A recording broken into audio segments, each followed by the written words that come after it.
Hello, interwebs, and welcome to Close Up. I'm your host, Joe. And I'm Justin. And we got a very special guest for you today, Ryan Walker. Hey. If you've been gone from the Close Up sphere for a while, he was the original co-host of this show, did the first 120 some odd episodes of this. So he's the king. Co-king. Oh, stop. I can't. It still boggles my mind that I was part of over like 120 because it doesn't feel like I did that much. Yeah, Justin's done about...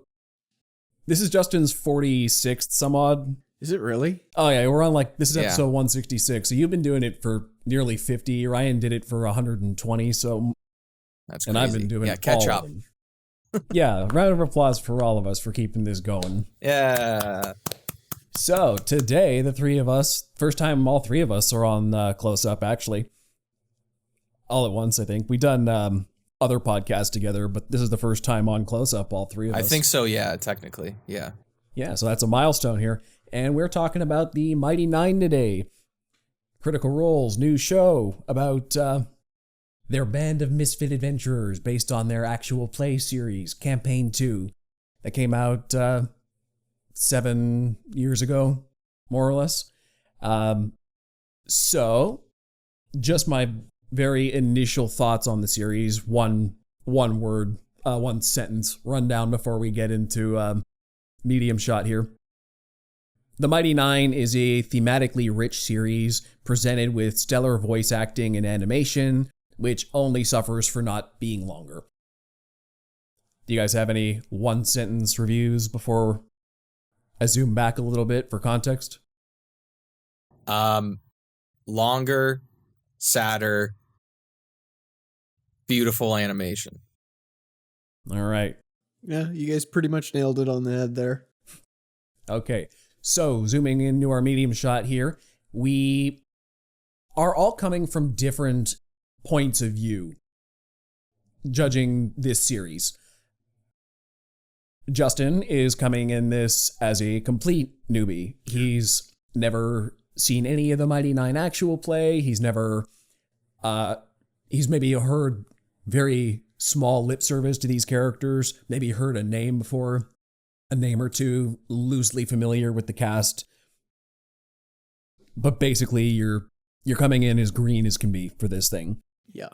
Ryan is a little more well-versed. You definitely know the Critical Role cast by this point. You've watched Legend of Vox Machina how many times at this point? We don't have to talk about that. Enough times. I may or may not have rewatched season 3 after finishing Mighty Nein. So Ryan is well seasoned in the world of Exandria. Maybe a little less so on the Mighty Nein specifically, but you have seen a couple of one-shots here and there. Yeah. No spoilers, but... I've seen someone's wedding. I've seen... Yeah. Like when they did the special Mighty Nein versus Vox Machina one shot. And then there's compilation clips online just of the whole campaign in general. But I don't know any major plot threads or anything. Yeah. Especially with certain characters and what happens to them. Keeping it as vague as possible. Mm-hmm. But yeah, I just know the basics of stuff. I kind of cheated because the recent one shot I saw came out maybe 4 months ago. So it's kind an epilogue. Of yeah. I've watched the epilogue, so I could say I know everything, but I don't. Yes, and I'm coming at this with the most knowledge. I would say I'm watching the actual play, but I'm listening to it in podcast form. I've listened to I got to brag right now, but I listened to all of Campaign 1. In audio form. And in Campaign 2 so far, I am on episode 46 as of the time of this recording, which encompasses basically everything the Mighty Nein team went through during this season. So I was actually ahead of the game. I was judging this completely as an adaptation, except for the villains, which is interesting because everything that Essek and what's the main bad guy's name? Trent Ickathon. Everything Ickathon and Essek did, those characters haven't showed up where I'm at in the in the tabletop show so far. So everything about them was new to me, but everything the Mighty Nein did, I'd already seen. So it's interesting how they did this. And we can talk about that first when we get into our close-up right now. And continuing off my last thought there, I think they made a good choice bouncing back and forth between the Mighty Nein and the villains of this series for greater context. I honestly have no idea whether the villains of this show, you actually get to see anything they're doing play out in Campaign 2, or if this is all entirely new background context for what they end up doing when the Mighty Nein finally runs into them. But it's interesting to keep longtime fans and old-time fans roughly on the same page here, because despite me knowing what the team did, all the villain stuff was brand new to me and was the stuff that arguably had me the most invested in this series, because it's the stuff I didn't know about at all. And it kept me glued to it. I'm like, okay, that's interesting. I want to know more about these villains, and Essek in particular, who's got a very tragic and compelling history as a traitor to his people, sold out the beacon. I'm like, okay, you're a cool character. I know nothing about this beacon nonsense and any of that. I just know misfit adventurers on journey. So what you guys think about the bouncing back and forth for context? I actually couldn't tell if I kind of thought Essek was going to be one of the characters, like one of the main cast, one of the team. Okay, because I'm not as familiar with the voice actors, so to me, like some of the ones who were main cast, I could not place. Even though I've seen Vox Machina, I could not place who was who. There were only a couple voices that I could match up, so I was kind of trying to figure out who was actually going to be the main character. So I thought Essek was really interesting, so I thought he was a main cast member. Intriguing. Essek is Matt Mercer, so technically he is, but not of the team, of the player characters anyway. I've heard it said that Essek is a character very close to Matt Mercer's heart, so I'm sure he was very ecstatic to bring him to life, and he did a very good job for somebody who has no context for that character. And everybody else, about as in fine form as you can imagine. This is one of the few shows where I kind of knew all the voice actors already. I'm familiar with their work in other things. I'm familiar with their work from Critical Role and as these characters. They've been playing these characters for the better part of a decade already. So they all pretty well know what they're doing here. Any standouts for you guys? Any favorite characters among the 9 that aren't really the 9? They're the N-E-I-N? Any that aren't the 9. That'd be funny. No, I do. It was weird because when I first started, I think they released all 3 or the first 3 episodes at once to get people hooked. Well, they did this weird thing too. Like 2 days before the premiere, they released the first episode on YouTube for like a couple days. Yes. So I watched that first, and then I guess they thought they needed more hype for some reason. And then I watched the rest on Amazon with all the ads. That was fun. Mm-hmm. And for the first little bit, I was really into Beau. I liked Beau. I liked how, like, kind of confident and aggressive, but also how she kind of got humbled a lot of the time too at the beginning of the episodes. Yeah. And then slowly, like, started to like Caleb more, I think, just because of his backstory. But then how can you just not like Jester?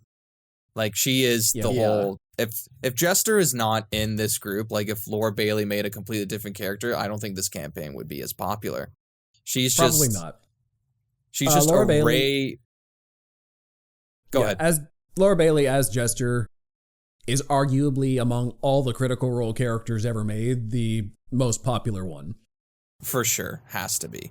In all the campaigns, Jester is the fan favorite. 100%. And, the fans are very passionate. They have a lot of their favorites, but Jester is pretty well beloved. you could make an argument for Percy, but I don't really see that. That's another weird thing for me where I'll see like interviews or like just like asking fandoms like, oh, who's your favorite character from campaign 1? And a lot of people say Percy, but I don't see that much like Percy content, if that makes sense. You know why though? Like out there in the world. It's not about the Mighty Nein show specifically, but in terms of the general discourse around the Critical Role fandom, a lot of people jumped on to Critical Role during campaign 2. Mm-hmm. I've heard during COVID specifically was where a lot of people entered.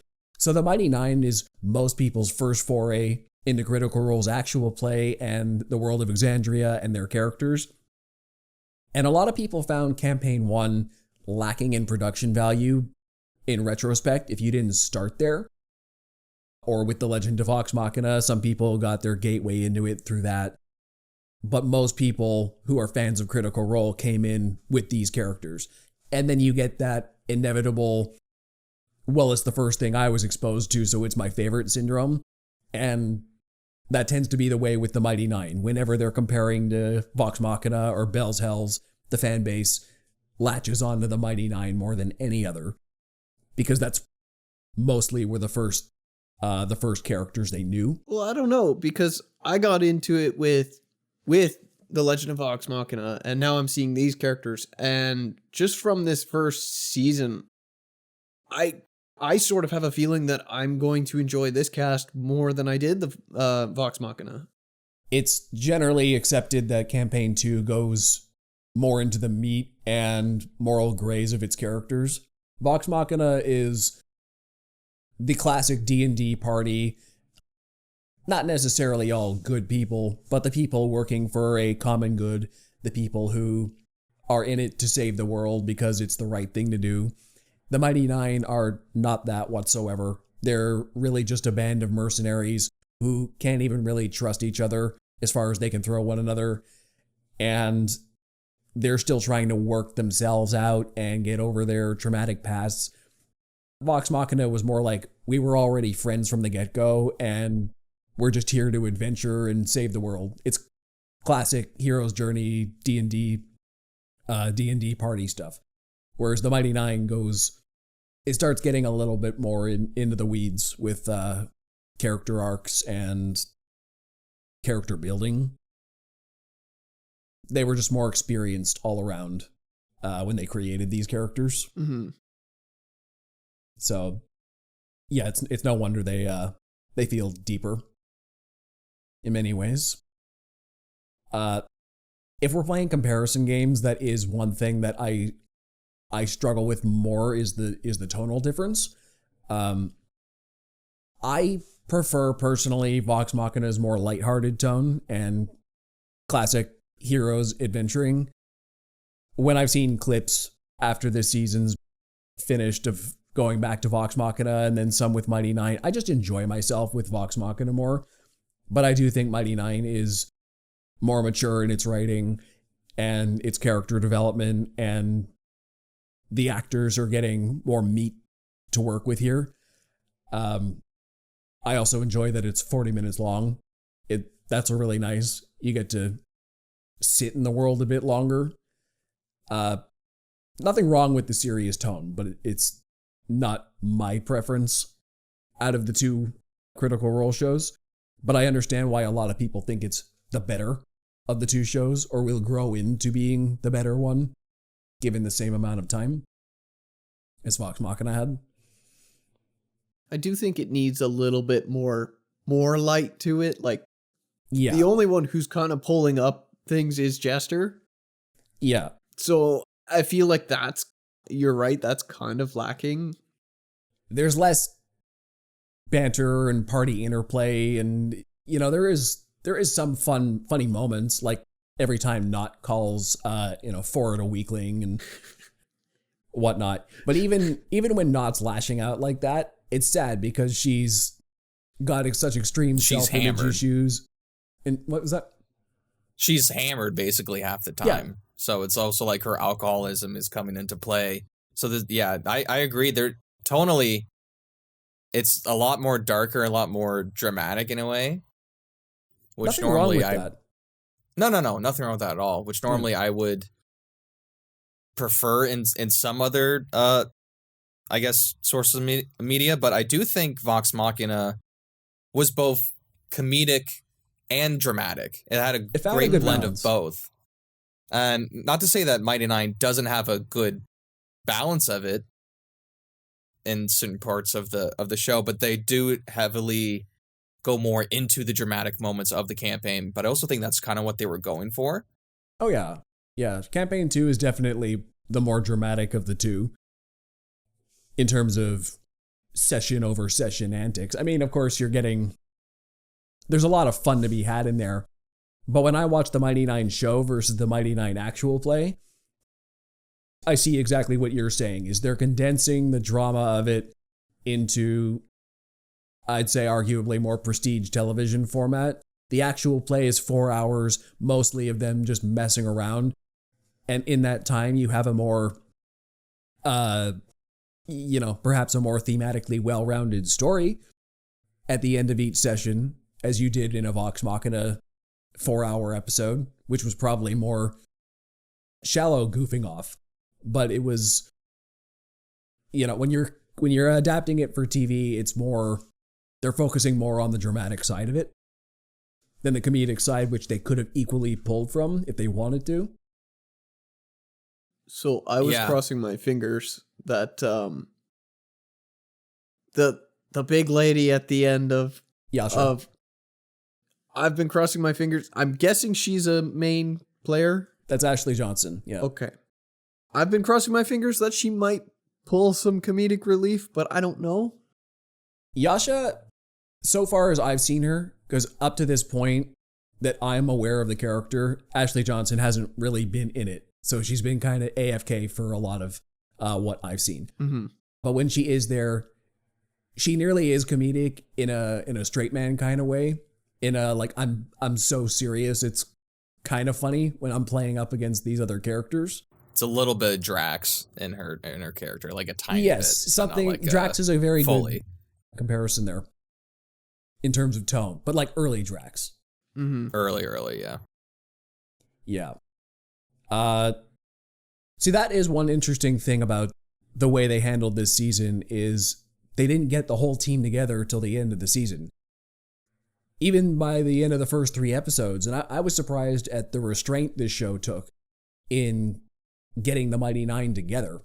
Like, wow, you're really pushing 3 whole episodes before the team combines. You're getting to see them as individuals or as pairs before they all meet at the circus and kind of form their loose alliance. And then you don't get Yasha till the very end. But that was kind of to be expected. It's true. It's funny because it's like as you were saying, Vox Machina, they were all friends or knew each other from the start. And the Mighty Nein, they're still pretty like reluctant to work together, even by like episode 7 or even the final episode. They're still kind of not fully trusting each other. And it's very interesting to see that dynamic, even though personally a little bit for me, I found that the Beau and Caleb kind of, what's the word I'm looking for? Like that, yeah, their dynamic where they were kind of beefing the whole time. Or it was like near the end of episode 6, or when they were having that kind of confrontation when she was on the invisible platforms, and then the boat where they're both not trusting each other, and they still kind of don't trust each other after that. Personally, I was like, okay, we're not over that, but that doesn't make it bad. That just makes it another thing that they have to like get over. It was just a thing that I personally didn't like, but I still think it was a good dynamic. Like throughout the whole show, I think everybody had very good dynamics with with everybody. I don't think there was one character that felt out of place. Maybe a little bit with Molly Mock, but just because I don't know much about Molly Mock. Like there's still so much mystery to his character that was maybe a little bit answered. What I will say about Molly Mock was nearly felt like an outlier even in the campaign as well. And I think maybe it's because of his blood hunter thing. He's just like, he feels very different. He's not like a traditional D&D class. So like functionally in the group, he's just a little weird and you don't know how he fits in. But I like the way they handled Molly Mock in the show better than they did in the campaign for what it's worth. I connected more with his character here. Well, I really liked him as a character. He's probably my number 2 or number 3 in the group. Well, he's the social butterfly of the group who's kind of just willing to greet everybody with open arms and, hey, just let's be nice and be friends here and have a good time while we're adventuring together. Well, it's almost, to me, I see it as he is putting on a bit of a performance. He's a circus performer at heart. Yeah. Well, yeah. But that social butterfly aspect is not really him. When you see him by himself in the show, he's a bit different. He was only by himself really a couple times when specifically the part I'm thinking of is when he was told that he was this guy named Lucian and he doesn't know who that is. And he plays it off like, oh, I don't care about that. That was another life. I died. I came back, whatever. But then he goes and investigates that, which, to be clear, he did not do in the campaign. In the campaign, he really did just shake it off. But in this adaptation of it, he looked a little more into it, which I think was a good choice. It deepened the character more. Because in the campaign, that basically made it seem like this is just who he is. He just accepts it at face value, shakes it off. But in the show, okay, he's a little bit more inquisitive. I do think he had probably one of the best introductions out of all the characters. Excuse me. Just from like the whole life around the circus and how everybody kind of goes to him to solve all the problems. He's kind of the moral compass for not only the circus, but also kind of the group as they move forward, trying to keep everybody's spirits up, trying to live every day as positive as you can, no matter how like rich or poor you are. Again, he did just wake up from a threesome. So I think anybody would be pretty happy about that on that day. I don't know. Maybe everybody has their own personal goals. But I do find his dynamic with the whole group in general is pretty solidified in how he is kind of the one everybody goes to for advice, specifically Jester.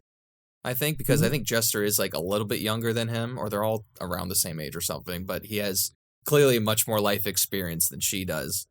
Well, if you really think about it in terms of life experience, I think Molly Mock's he's been in the traveling circus, he's seen and met a lot of people, he's very emotionally open and empathetic, and Jester's lived the most sheltered life of them all. She's basically just lived in her mom's bedroom her entire life, hidden away, and really just has her quote-unquote imaginary friend for company. So I think that really is an interesting dynamic. You have the most worldly and the most sheltered finding common ground together. Yeah, it's pretty nice. I guess we gotta talk about Caleb. Yeah, I was about to bring up Caleb. Caleb is my personal favorite of the team, and I'm really intrigued that season 1 basically laid out all his backstory on the table. There's a lot of stuff in here, like up to the point where I am, all I really knew about his backstory was what they showed in, I think, episode 5, where he was recruited into the wizard school and he was indoctrinated to the point where they convinced him his family were rebels and got him to kill his own family. And then he basically ran away from all that. I didn't know anything about his relationship with Tranicathon. That name hasn't come up in my podcast. I didn't know about his relationship with the other two Volstruckers, or really any of that dynamic whatsoever. So like they really honed in on Caleb's backstory this season, which as a Caleb fan, I'm happy about. Get to see more about my boy. Oh, and we got Frumpkin. Frumpkin. What? I can't remember if it was you or if it was someone else when I said something like, "What's up with the cat?" And then whoever I said it to, there was like, "Just wait." They just told me to wait, and I was like, "Oh, maybe it's just a lost pet," but no, not really lost. Burnt to a crisp. It's funny because I've watched the I guess the BTS special that Critical Role put out on their YouTube. Yeah. I didn't watch that yet. About how they were going to animate that and how far they could go. And talked about how the silhouette of Frumpkin in the window as the house was burning down didn't used to be a silhouette. Like you could fully see his face or something. And they talked about in the production meeting how seeing the family's face would have been fine, but the cat, no, that's drawing the line. That's drawing the line, so we can't show that. But yeah, I episode 5 is probably the best episode that they've ever produced as a company, in my opinion. That might be recency biased or whatever. But well, forgive the pun, but the scene at the end burned into my brain is when he's got the Volstrucker tied up on the tree and he's flaming her. It's insanely good. Very it just well done. goes to show the level of like artistry and expertise that Critical Role as a whole company has in terms of storytelling. And the animation in this particular show is breathtaking. It's so good, especially during the action scenes. They talk about how they had their basic kind of 2D animation for all the action scene or for the whole season, and then they kind of went to another company, I don't remember the name, to kind of add some 3D elements and like After Effects to it to kind of spice up all the magic and some close-up shots of some of the characters' faces. It's really well done, and the BTS of it, and it just adds a little bit more, I guess, spice to it. I love everything about the way really they do the action and the animation in this. Everything from the way they frame things to the camera movements that track the action in compelling ways, the way it's edited, that it's quick, but you always understand what's going on. And carrying over something I really appreciate from Legend of Vox Machina, the way within frames, characters are doing multiple things at the same time. You can see everyone making their own actions that sometimes complement each other, sometimes counteract each other. The enemies and the heroes all working in one frame. It's not just, oh, I'm looking at what Caleb's doing. I'm looking what the villain's doing. I'm looking what Nott's doing. Look what Beau's doing. You see long shots of a lot of information happening all at once, but you understand it at the same time, the way it's pieced together. It's very efficient visual storytelling, not just in the action, but also in the rest of it as well. I think of scenes like Nott never really brought up her body dysmorphia, but multiple times in the show you see, she's an alcoholic, context clues. You see her, she's got her mask on. You see the way she looks at her own face in the mirror with such disdain. And I think they really communicated what the issue with that character, the deep-seated issue of that character was, without even really having her talk about it yet. They planted the subtext for it very well. Yeah. There's just so much like great moments in the show. And to like touch back a little bit on Caleb's backstory, I really like the idea of, or like the way that they showed how Caleb was manipulated into this cult. There goes my microphone. But I liked the way he was manipulated. It wasn't too forced, if that makes sense. Like you can see how smart Trent Ickathon is through his manipulation and treatment of him and the other Volstruckers, and just like, it's very believable on how he was able to manipulate them. He started by pruning his ego. Hey, you're a very promising young cadet. Come to my very exclusive magic school. And then I'm going to team you up with the other brightest, most potential-filled students and put you in a threesome so tight-knit that you're basically peer pressuring yourselves into continuing this together. With me as the head. If I tell one of you something and the other's having doubts, if 2 out of 3 of you are on my side, you'll convince the other one. Which is mostly what happened until Caleb had enough. And even in the modern time, you can see the effect these two have on each other. They're still there's still a polyamorous relationship there. Even when Caleb's gone, you can see the hurt the other two had, and that they still want to give him a chance and help him out, even at the expense of their master, perhaps.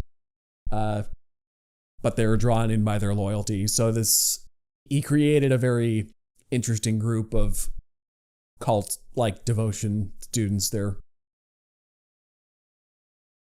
Yeah, it's pretty wild, and it's crazy. It puts Trent up there as one of the like best villains I've seen in a very long time in the animated show, or just show in general. I think one of my favorite things about Trent was the entire season. Beau's story is to get the information that shows that the king's advisor has committed treason and should be punished for it. And then she actually does get that information and outs Trent Ickathon as the guy who committed treason. And then he goes to prison. There's a coup d'etat. The other wizards lock him up. And then he still finds a way to spin that to get out of prison and behead his enemies who had him arrested just a couple weeks ago. That was fascinating. You just reminded me, that was one of my favorite plot points of the whole show was that made me really like Trent as a character, not as a person. Everybody calm down. Yeah, he's caught. He's fully caught. He's being tortured by the king. And then as soon as the king shows up, he's like, yeah, I took it for you. Like, fully starts to inflate, like, the king's ego. And it's like, we can use it against them. Like, war's already started. Wouldn't you want to know how to use their best weapon? Like, it's just, I have no other words besides great job. It's so good how he's able to just manipulate everyone to his own, like, beck and call. And then the whole scene with him, like, dropping, like, it's like 100 soldiers or something with the beacon, which if I recall is supposed to be modeled after a D12 or a D20 or something like that. I think it's a D12. I think it is a D12, yeah. That's cool. That scene also reminded me of a equally brutal scene where Essex saved his one friend in that confrontation, only to bring him back to the queen. And knowing that he was going to rats on him first. Yeah. Just to save face. And I think it adds character to the antagonists of the show, or the villains of the show, whatever you want to call them, especially Essex. In that moment, you're supposed to be like, oh, this guy just rat out his friend. But I'm a little dark. I was kind of like, ooh, okay. It's like something a little, like evil about this character who we're supposed to sympathize with, or, who he kind of feels, he feels wrong that he helped Trent, like, take the beacon. He's having his doubts. And then he has this moment where he rats out his friend.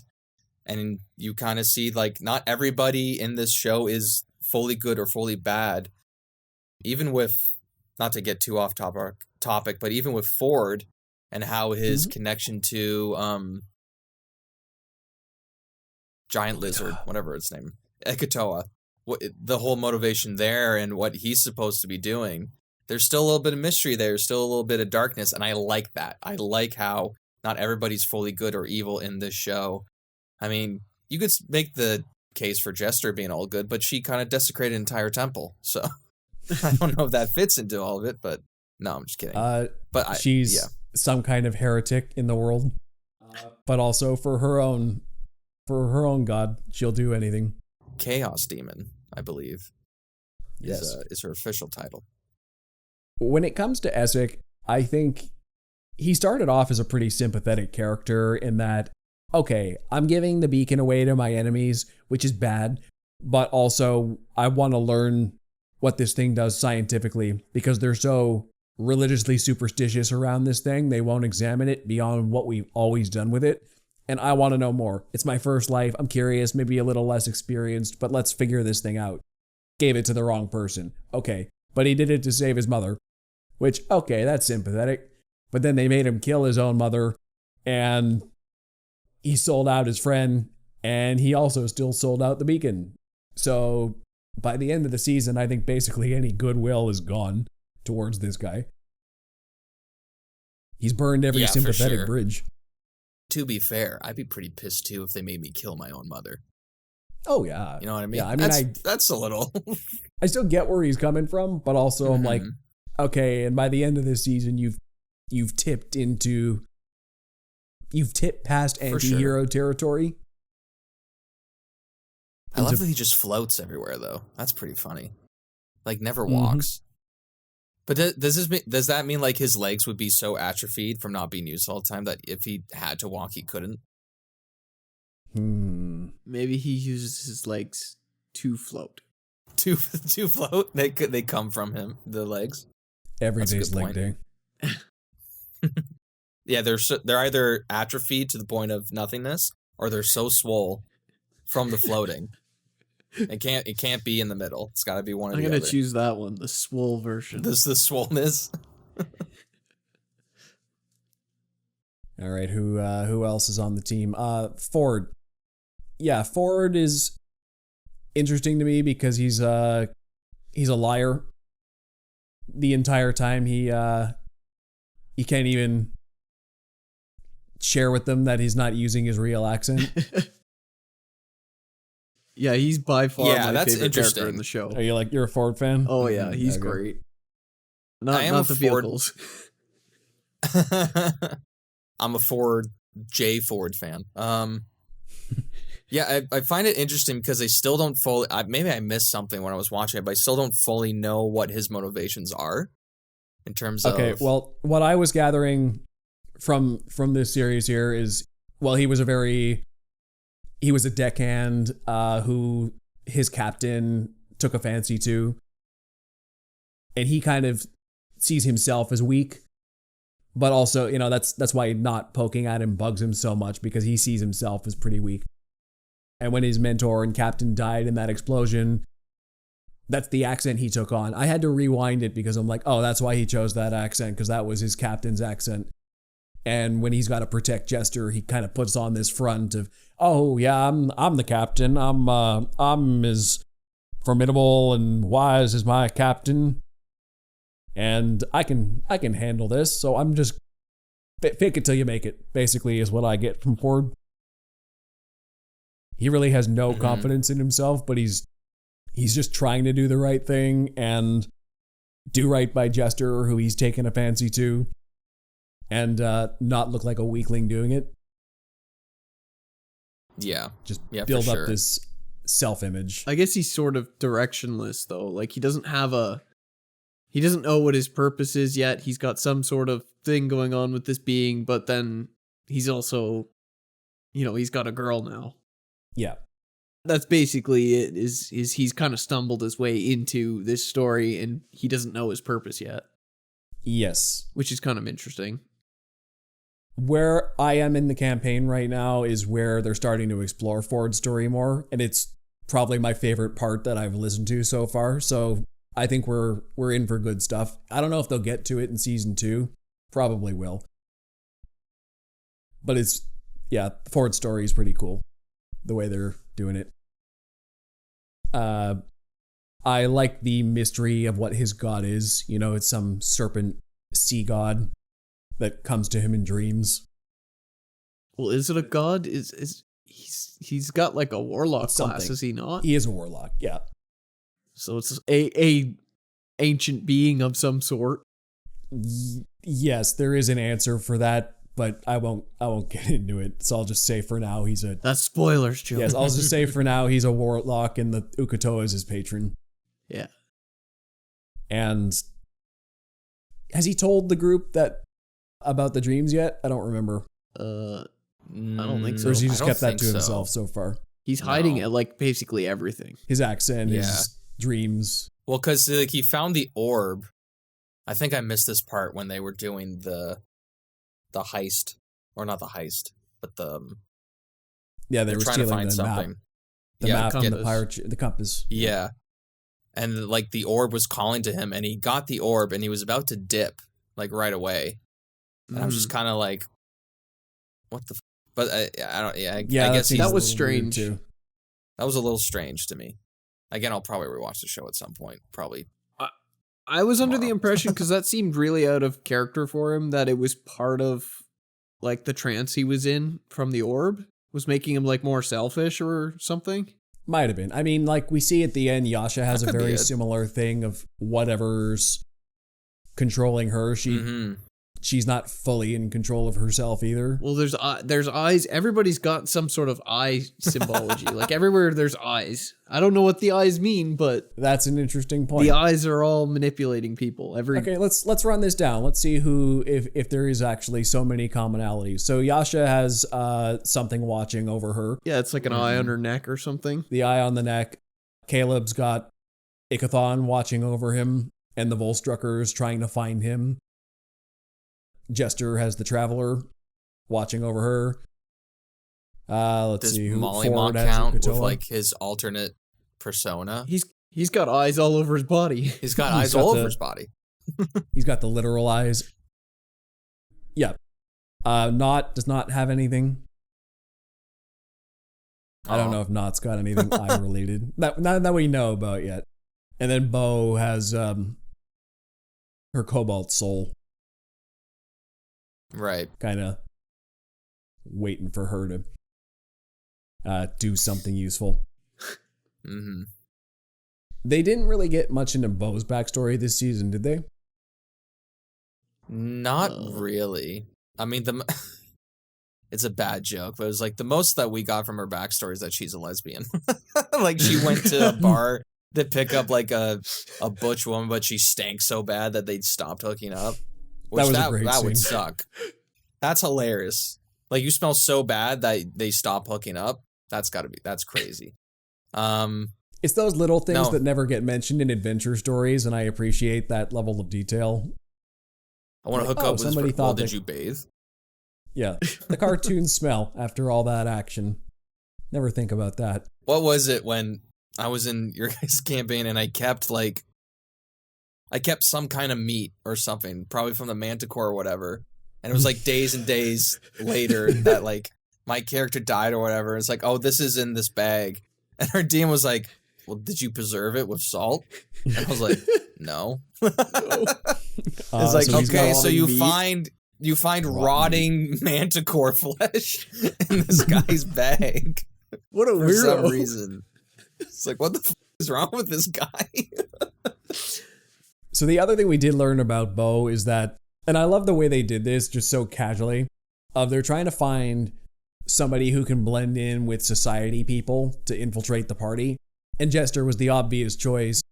And then Beau really is avoiding it. She's like, fine, I can do it. I'm like, oh, you, Beau? That was so great. Really? No, that's never going to work. And then she tosses him the wine bottle. She's a princess. Oh yeah, she's a rich kid. She's the little girl on the wine bottle. The smile. That's me. The whole part was great. Her Tracy persona was really funny. I do love Tracy. Mm-hmm. Whenever Marisha gets to play Tracy. I don't know what it was near the beginning of the show that made me like Beau. I think it's because she kind of gave off a little bit of Korra vibes from The Legend of Korra. Yeah, like the tiniest bit. Just kind of like the tomboy, kind of like takes no shit type of woman who will punch first. So I like that because I do like that side of Korra in the show. There's all those haters out there.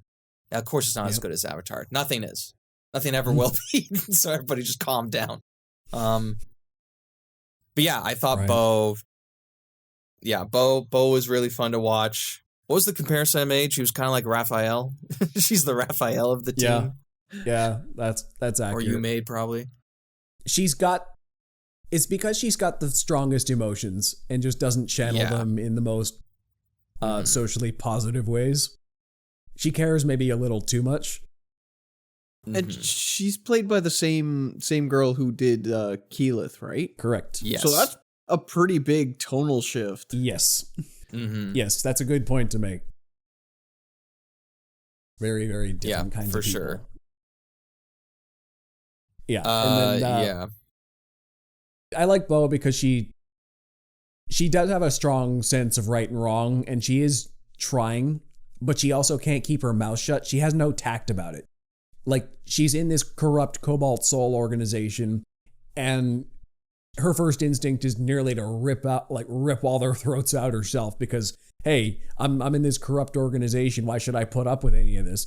And her master's like, you gotta chill out, hide in the shadows for a bit. You know, there's better ways to do this than attacking everything with your fist head on. She's just gotta learn some tact and how to be a team player instead of a lone wolf. Mm-hmm. It's compelling. Yeah. So I like the mystery of like pretty much everybody's backstory. Yes. A little bit of Nott's.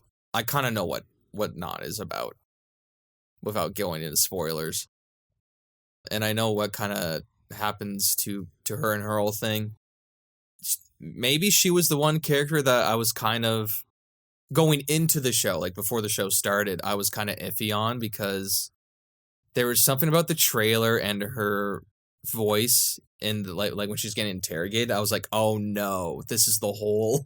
If this is the whole season, I don't know. I agree with you. Based on that trailer, she seemed like the very annoying comic relief character instead of just the tragic drunk of the group, who's kind of a motherly figure to them, but often disrespected. For sure.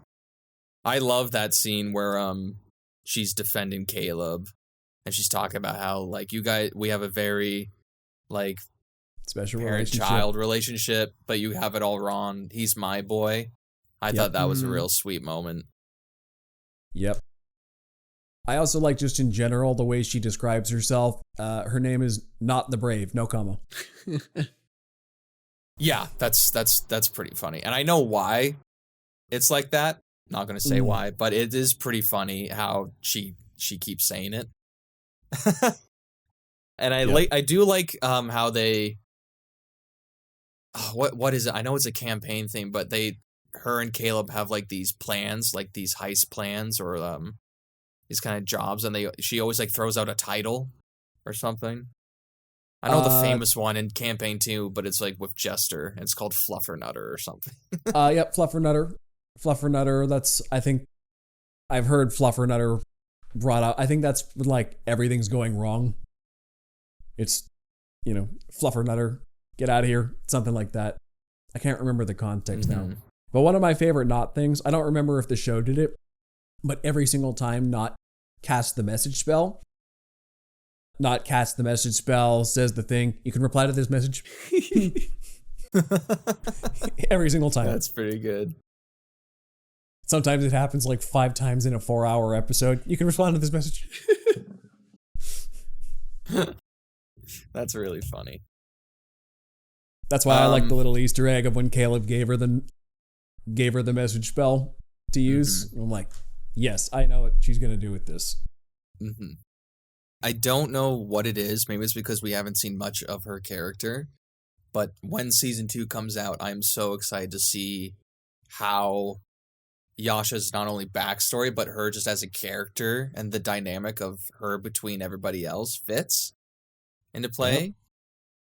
Also, just because I miss Ashley Johnson in terms of like the dynamic of the Critical Role cast and everything, because she's an amazing character, or has an amazing character with Pike in Vox Machina.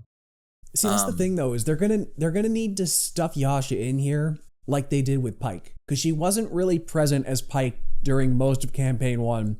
So most of what Pike gets to do in the show was written basically just for the show, because she wasn't there. And Yasha's the same kind of thing here. Yasha isn't really even a thing at the part where I'm at, and that's probably like a whole season's worth of content from now. Yeah, and that's because whatever they do with Yasha during the campaign, she had to keep going out to film shows and stuff, right? I think Blind Spot was the show.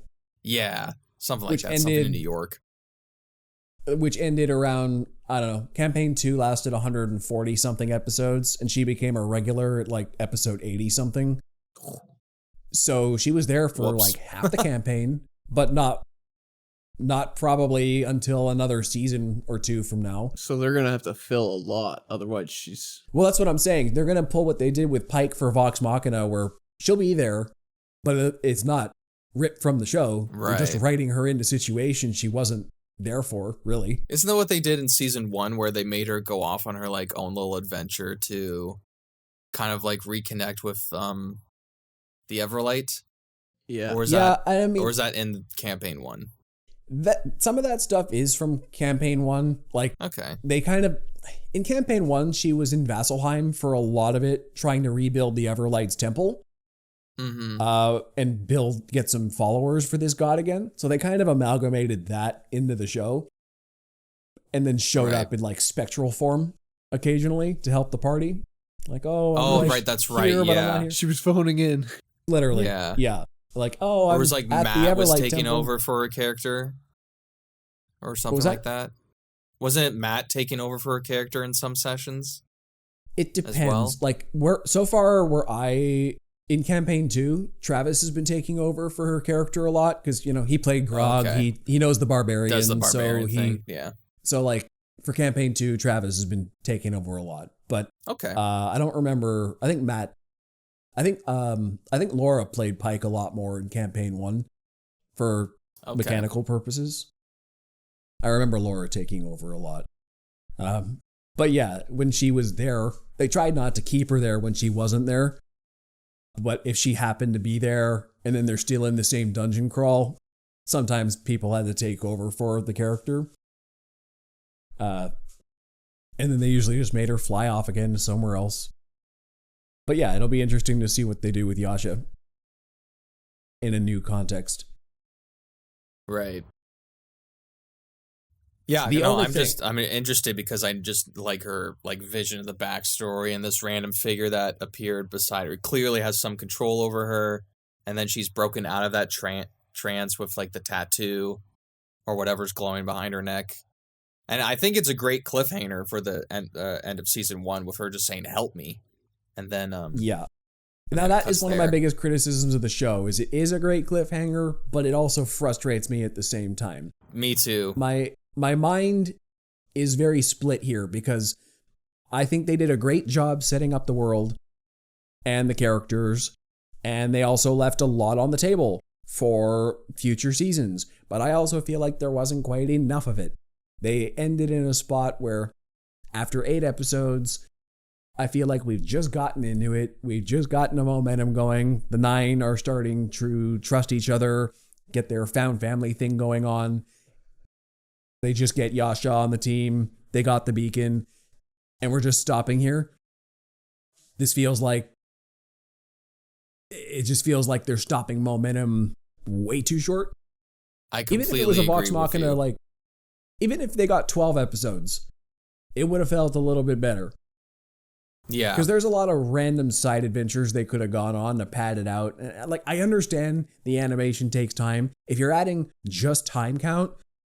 This is like 16 episodes worth of Vox Machina in time. Holy. Instead of a Vox Machina 12 episode season. Like, these are 40-minute episodes. Vox Machina was 20 minutes. So there is quite a bit more time than even we get in that show. But 8 episodes is such a condensed package. Especially when, unlike Vox Machina, you're focusing half your runtime on the villains. We're seeing so much of Essek and Trent Ickathon and the Volstruckers that we're only getting half our time with the 9. And just to see their momentum starting and get cut short, it's frustrating. Just when I'm getting invested, I want to see more. I know, I completely agree with you. I think I did message you guys when I finished it. I was like, I just finished my 9, I'm conflicted. Because I loved it. I loved the whole show, like, in general, but then I felt the same way where the momentum was going. They have the beacon, they're running, not got over her fear of water. The fights were really good. Yasha just joined, and then it ended. I was like, I just want more. And now there isn't any more for however long. Here's a good comparison to highlight my problem, compared to Vox Machina. Vox Machina Season 1, the entire arc dealt with the Briarwoods. We got No Mercy Percy and Vox Machina going back to Whitestone, dealing with the Briarwoods, and they finished that. And then the Chroma Conclave coming in and destroying Iman, that was the cliffhanger. Okay, but they resolved something. Most of the season was we go to Whitestone, we kill the vampires, and come back home as heroes, and Percy got his vendetta. Okay, and then there was a cliffhanger. But I don't feel like they really resolved anything this season. I feel like we stopped short in the middle of whatever they were building to as characters or as a party. Okay, they got the beacon, but they didn't even know about the beacon until 2 episodes ago. They kind of just happen into that. And then there's also like Essek is like captured by Trent, or like there's the scene where they're fighting in the sky and then Trent knocks him down and then realize it's Essek, but then we don't see what happens after that. That it kind of just ends there, and it cuts to like the party going through the sewers with the beacon. Yeah, I completely agree. Like nothing really was like, it just feels like a climax, but it doesn't feel like a conclusion to the season. I think part of the thing is, you could argue one of the main things they're trying to do is, okay, this team of lone wolves are coming together as a pack and getting trust in each other and making a found family. But they barely even did that. They broke up like 3/4 of the season, and even in the very end, they still have trust issues.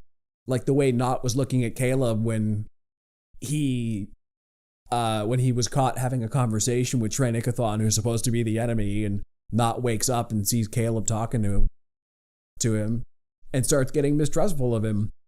And I'm like, this is frustrating because we were just starting to trust each other, and I can't even say this season accomplished the whole team feeling trustful of each other. Fjord's still lying to everybody. Nott and Caleb are maybe going to have a schism here now. They're not, like, you could say at the very least, maybe they should have accomplished that. Got everyone on the same page entirely before a cliffhanger. But I just feel like nothing was fully accomplished for this season. Well, when I watched it, I didn't know I thought it was still coming out. I thought I was catching up. Yes. And I got to the last episode, and then the next day I asked you, I'm like, oh yeah, when's the next episode come out? And you're like, it's done. What are you talking about?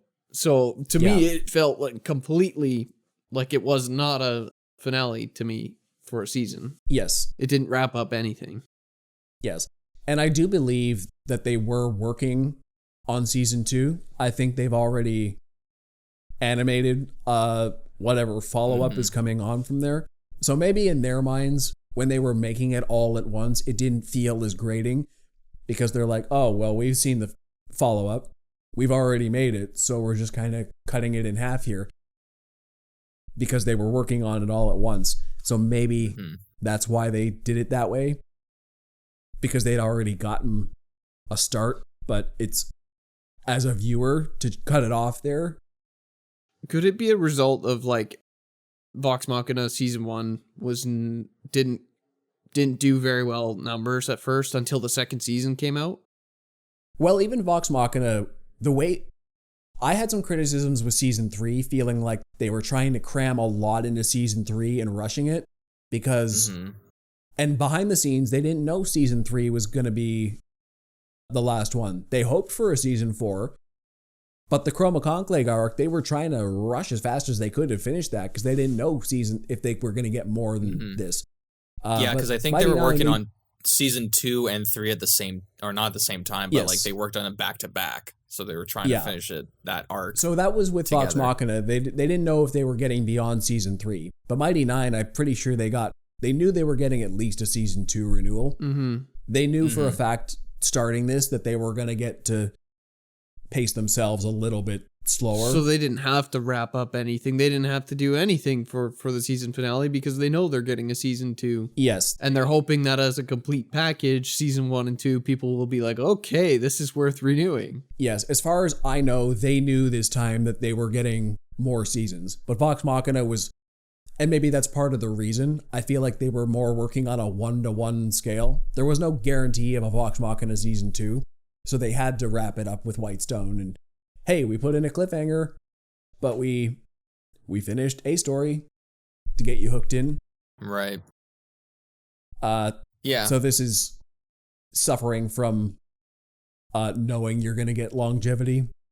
See, it's funny because that's the show's strength, but it's also its weakness. They're pacing themselves better than Vox Machina because they know they're getting more, but also they stopped short. But it's too spread out. Yeah, they stopped short and in the middle of a story because they know they're getting more. Yeah, I feel like it wouldn't be. I don't know, because it is a good cliffhanger with the Yasha help me moment. But maybe if they ended the show with like them finally all working together, like one final push or something through the sewers, and now they have this beacon, or like just like something. I'm just brainstorming here. Then it would have felt a little bit more satisfactory, like of an ending. But it does that's feel. What I was saying. Show the unity. Does feel incomplete. Yeah, like really demonstrate, because their main through line was the unity, trying to come together as a team.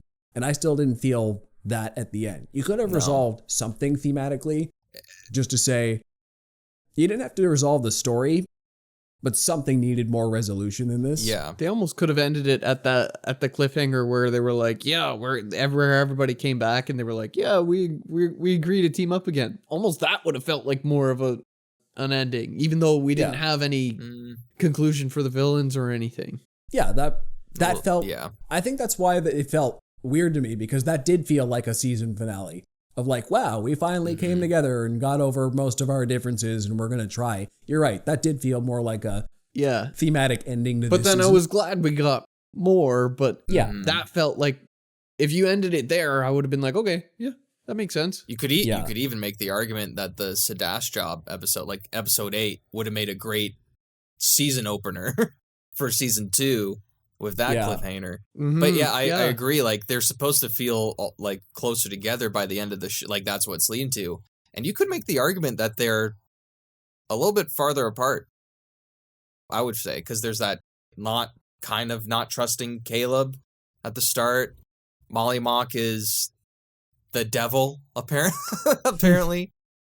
And then Fjord has a weird orb in his belly and is kind of not in control as well. Yeah. So everybody's still like on edge with each other. So you're just kind of like I think that's what the problem is. They left with more questions than answers, but not in like a satisfactory way. Like the cliffhanger ending is great when it's just like maybe 1 or 2 questions, but I feel like there's 6. I feel like there's 6 unanswered things that needed to be answered or needed to be like somewhat explained before the end of the season. And the reason I hesitate to complain even more about it than we already are is because I feel like it's going to be a moot point when season 2 comes out. The story will have continued. It'll have got its momentum back. And if you're watching season 1 after this, it won't matter because you can keep right on going. Mm-hmm. Most of these problems are just problems for right now because you're sticking us with a gap and we're not fully satisfied by the ending we have to wait on. So this is a frustration for now, less so for later. It's kind of it's a positive frustration though. It's like, oh, you didn't give us enough. We want more. How dare you? It's a weird frustration I have with it. But I completely agree. It's like they always say leave them wanting more, but they left us wanting more in a bad way this time. It's like they left us the bill, but we didn't eat yet. Yeah. You know what I mean? But like we know the food is good, and that's what's even more frustrating. They gave us the bill, we didn't eat yet, but we know the food is good. I barely had a salad. Yeah. Yeah, I had my appetizer, but I want to get my entree now. Yeah. I did order it. Let's see, any other stray thoughts? We were joking before. Burning down your whole family's kind of crazy. We kind of touched on it, but I don't think we fully explored it. It's just a wizard thing. You burn your whole family. It happens. Might be rebels. What are you gonna do? Kind of crazy that they made up. Well, not kind of. It's like kind of German, but the Zemian language is pretty interesting. I don't know how people do that. How do people make up a language? It's beyond my comprehension. It takes some creativity, that's for sure. One that doesn't seem just like gibberish too. Yeah. I think there's comments from like German audiences who watch the show and they're like, this is pretty good. Like the Zemian parts are like, I can kind of understand that. See, that reminds me of like Andor season 2 basically created a whole language like that as well, where they went on Gorman, where it's like, this isn't French, but it sounds like it could be. Like, that was a unique creation as well. So I enjoy artists who do subtle things like that. Oh my God, this is so off topic, but I read somewhere that Ewan McGregor watched all of Andor with his kid in like the span of 3 days. And then someone in the comments was like, hey, can we watch a fun movie? He's like, no, I'm going to make you watch the Gorman Massacre, son. Enjoy. Yeah, it's so off topic, but yeah, that's pretty funny. That's a good dad. Yep. Yeah. So my take on that, totally not real take, but because Liam couldn't get his parents killed in the Rogue's backstory, he did it in his Wizard's backstory instead. That's pretty good. Yeah, because oh yeah, what is it, the dad? Yeah, Dax's dad was still alive, but just dead to him. That's pretty funny.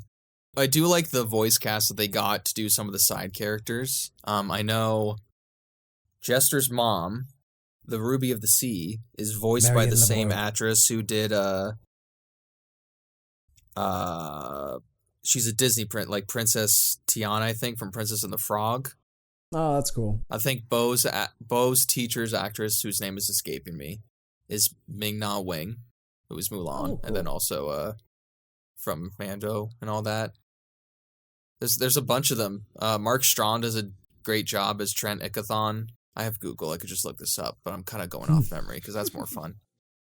Nathan Fillion is the gentleman. Oh, yeah. Really? Perfect casting. Just I caught that one. Yeah. Excellent choice. His character design, too, and everything. It's so good. I like the way he talks. I also like how in the campaign it's a running joke that the gentleman's always sweating. And I like the little details. The brow. Yeah. I was wondering how they were going to do that or if they were going to bring that in, but was that part's a little odd, but I was like, I'm guessing that's a joke from the campaign. Yeah. Yeah. Who's the shopkeeper that Matt Mercer plays? Ooh, Pumat Sol. That's a good character. I thought he was just going to be like a one-off thing like they did with the guy from season 2 that Percy buys black powder from. Victor. Yeah. I thought he was just going to be a one-off thing, but then he shows up again, I think, in episode 7 or 8. I was like, yay, more Pumat. He's hilarious. Pumat Sol is great. I also like how, I don't know if it'll probably be a running gag in the show too, but every time they meet another one of that species, because it's a rare species, they always ask them, do you know Pumat Sol? That's pretty good. Like, no, we don't all know each other. What's wrong with you? That's great. There is another character who is Pumat Sol's species, by the way, and I'm very excited for him to show up because he's going to be a fun addition to the show. Yeah. He will probably show up around season 2, I imagine. Mm-hmm. I don't know why this thought popped into my head, but trying to think of like comedic moments from the show. I guess like when Ford's like trying to embrace his power for the first time and he goes to punch the prison wall and like one brick falls out or something like that. And then Jester smashes the whole thing down with a giant lollipop. That's pretty good. Did they adapt one of the most famous Jester lines? I can't remember. Because with her mother specifically, one of the ones people always quote from Jester is when she's talking about her mom and she describes her as the best lay ever. Oh, I don't know. When she's like singing it a little bit. I don't think they did that part. Okay. Yeah. Because it's just one of the funniest things of like, Jester loves her mom so much and what she does for a living and just super positive about it. And even when some people, like when Ford's attracted to her mom or like when other people, she's like, yeah, of course, my mom's amazing. Of course you're attracted to her. Yeah, of course you are. I think there's a funny moment in the one shot where it's Ashley's character, Fern, flirting with the Ruby of the Sea. Like a little bit. Fern was campaign 3, so I guess that's later. Yeah. They did reference her later. They did reference her in Vox Machina. In the last season there was Scanlan's old band, Dr. Dranzel, did that song about the Ruby of the Sea. Mm-hmm. There's also apparently in season or campaign 3, Sam's character, the Centaur, like the not FCG but the other one. Right. I don't remember. I don't know the campaign 3 characters. Something very well Doomseed. Okay. Breas, that's what it is. But the Centaur in the temple that Jester desecrates, that is supposed to be him. Like that's his backstory and why he goes into his darkness or whatever. So there's funny connection there. So yeah. That's good. Love all the connections. Actually, Trent Ickathon has a little cameo in Vox Machina season 3. And really? Anna Ripley's backstory, when her village is under attack by the Empire or something. It's a young Trent Ickathon that's destroying it. So that's cool. I forgot about that, and then I saw the rewatch. Because I do believe that Vox Machina is about 20 years before Mighty Nein chronologically. Yeah, something like that. There's a bit of a gap in there. Just enough that in Vox Machina they could be setting up some Easter eggs. Mm-hmm. But also the reason they don't converge as much is because they're on totally different continents. Yeah. Mighty Nein's set in Wildmount. Vox Machina was set in Tal'Dorei. Mm-hmm. So they're just... I wonder if they'll do like a giant merger episode special in like the next 10 years or something. That'd be crazy for them to do. I mean, I know if they adapt Campaign 3, I've heard Campaign 3 is the one that ties basically everything together a lot more. Where like you start seeing those crossovers between everybody more. So if they do adapt a Campaign 3 show to kind of culminate everything Avengers style, that's where you'd get older Vox Machina meets Mighty Nein. Right. Unless they actually did meet in the Mighty Nein campaign, because I don't know. They might have run into some cameos later. I think more of the cameos are in Campaign 3. But I think that's also the biggest critique of Campaign 3 is that when you watch Campaign 1, you're watching Campaign 1. When you're watching Campaign 2, you're watching Campaign 2. When you're watching Campaign 3, you need an MCU level master's degree to understand what's going on because it's so connected to everything else that came before, to like 800 hours of other content. Yeah, I've heard those critiques. Apparently, season 4 of Vox Machina is supposed to be early 2026. Let's go. Where is it? Hello, we're early. I think it was late 2026 actually, because they didn't want to. Googled it. Oh, it's early. Yeah, it says early, but to early might mean. I mean, also like Invincible is supposed to come out at the same time, so it might be one of them releases in March, one of them releases in like April or May. So, who knows? We got a lot of good animation to look forward to this year. Absolutely. I'm pretty hyped for Vox Machina season 4. Me too. Even after like doing the rewatch, it's funny because they like kind of solve the main issue with the Chroma Conclave, and there's like an epilogue fight with the final episode in season 3 that reminded me of, or that I remembered when I was watching. Mm-hmm. But yeah, I'm excited for whatever happens next with the Mighty Nein, specifically because I want to see more of the animation style that they use specifically for this show, which I don't know if they'll carry it over to Vox Machina maybe a little bit, or I really don't know, because I thought the action was really well done. Especially, two things stand out for me. It's obviously like the end fight with Trent Ickathon and Essek and everybody like shooting, like the red lightning looks so cool. And then Caleb's breakdown when he's burning the other wizard to the tree, and it's cutting back and forth. The colors that stand out to me are the really dark ones. It's like the dark blues and blacks and purples, and also the blood and fire reds. It's the dark colors and the reds that I think of when I think of this season. Very strong imagery there. Just as an aside about the magic, one thing I love about this season is the way they accentuate components in magic, where every little spell needs something to make it work. Where Caleb is a low-level wizard, can't even summon his spiritual familiar, his animal familiar companion, and get that spell correct because he doesn't have enough like mud and hay and bat guano to make it happen. And then by the end, he's got all those, he's got the beetles and whatnot, and he can just fireball everybody, and he's like crazy powerful wizard. But when he's a dirt poor wizard with mud on his face and, he can't even summon his cat.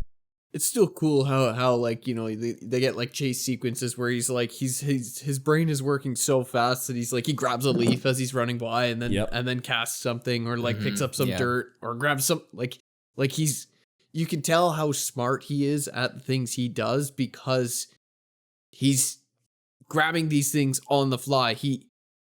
In a snap of a second, he can decide that, I'm going to grab that leaf because I can cast this spell. It's like, okay, grab that's really cool. Yeah.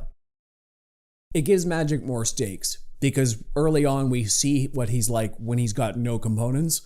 He's got all the knowledge still, but without the components or the money to make it happen, he's useless.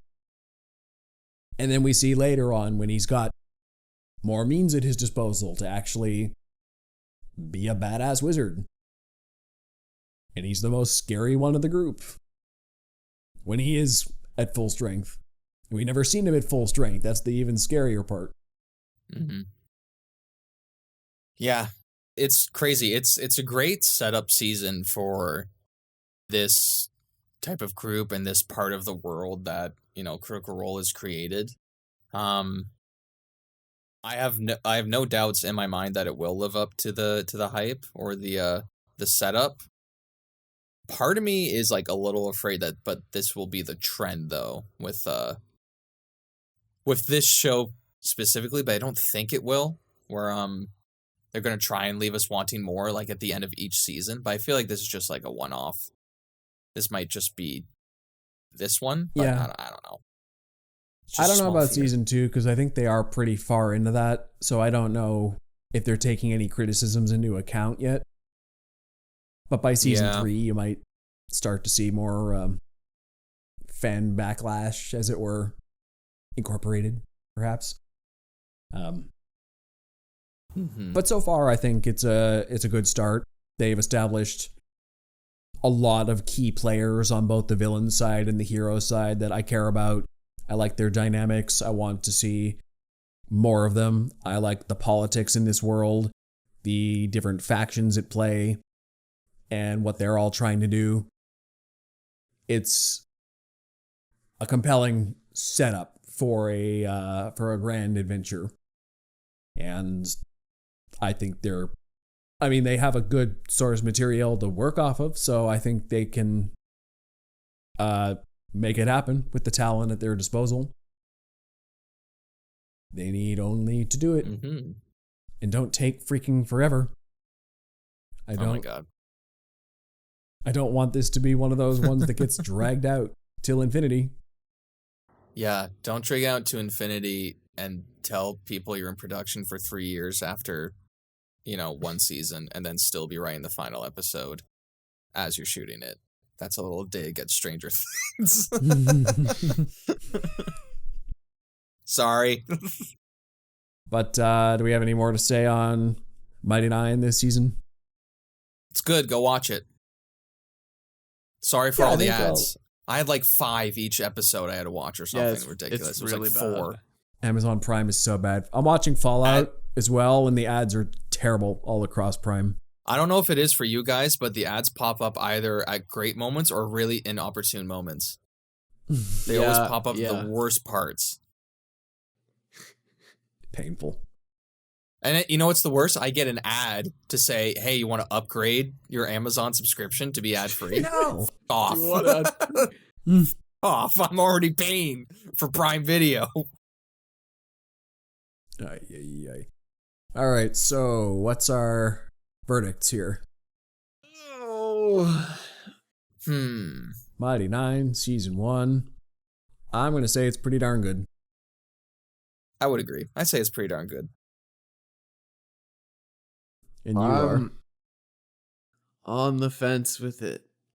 Okay. I kind of want to say mid-tier garbage, but like I see the potential for it being a good, but from what we've got, I'm saying mid-tier garbage. I might be controversial, even though I really liked it. Is this one of those ones where the rating will go up if the follow-up is successful? Yeah, it's gotta pay off. It's gotta pay off. But right now, they didn't give us the payoff. So for me, you know what a controversial... It's floating. I'll tell you a controversial take. I'll compare this to The Force Awakens. I was just about to say it. I liked the movie at the time, but it entirely depended on what they did afterwards, whether I would continue to enjoy it. Now it just looks like a movie of failed setups. Yeah. Like, I have faith that it is going to pay off, but at the same time, from what we've seen, I can't in good faith say that it's good. It's just kind of mid-tier. Okay. Justin has Last Jedi PTSD. No, he likes that movie. I like Last Jedi. Oh, whatever. I don't like Rise of Skywalker, Rise at least. Skywalker PTSD, yeah. Rise of Skywalker PTSD, yeah. That's like a crime. Anyway, that's Mighty Nein. Mm-hmm. Thank you very much, Ryan, for coming on here and sharing your thoughts with us. Thanks for having me back, gentlemen. It means a lot. Anytime. Open invite. We hope to see you back a couple more times this year if the fancy strikes you for something else. Oh, yeah. You sent me a list. Yeah. I have to go over it again. So, where can we find you, Ryan? Oh, God. You can find me at Ryan Walker Official on Instagram, YouTube. Don't post it there. But TikTok if you feel like it. But I already have my 15 minutes of fame. But that's fine. I'm still thriving. I got long hair now. That's basically my life. Yeah, that's true. Give me the new Head and Shoulders. I feel like or something. I could like emerge. Like I could do like a whole like Superman Returns bit. And just come out in like a black, just like this sweater, but just black. The longer hair. I didn't die. I was sleeping, or whatever that comic said. You had your battle with Doomsday, the TikTok algorithm. I had my battle with the short attention span of Gen Z. And where can we find you, Justin? You can find me on Instagram at jchurchtpm. You can find me on Instagram at ThoughtPlaneMedia, and you can also find basically everything else I do at thoughtplane.ca. We got head-to-heads coming out now, and that features Ryan's voice in the very first set of those. Stop at the end of the line. You recorded that forever ago, but they're finally releasing to the public now. So that is another place you can find Ryan and all our work. Keep an eye out for those. We hope to see you on the next episode of Close Up. Thanks again to Ryan for coming out. Till next time, everybody. Take care. Ryan, I love you.